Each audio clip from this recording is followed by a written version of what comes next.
இயேசு கிறிஸ்துவும் நானும். இன்றைய வேத வசனம் சங்கீதம் 96:8. கர்த்தருக்கு அவருடைய நாமத்துக்குரிய மகிமையை செலுத்தி காணிக்கைகளை கொண்டு வந்து அவருடைய பிரகாரங்களிலே பிரவேசியுங்கள். அன்பான சகோதர சகோதரிகளே, ஆண்டவருடைய சன்னிதானத்திலே வெறும் கையாய் வராமல் காணிக்கைகளை கொண்டு வந்து ஆண்டவருக்கு படைக்க வேண்டும் என்று சங்கீதக்காரர் சொல்கின்றார். அவர் கரத்திலே வாங்கின எல்லா காரியத்திற்காக நன்றி சொல்லும்படி அவர் கொடுத்தவற்றிலே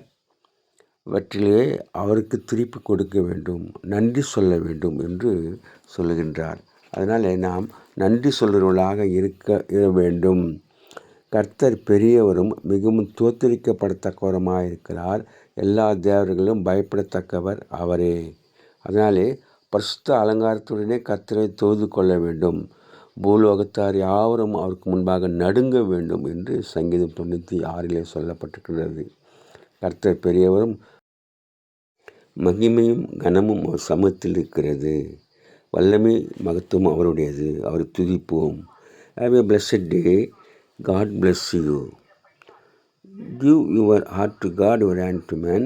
Live in God's word. Live on your knees. Thanks for watching. Like, share, subscribe.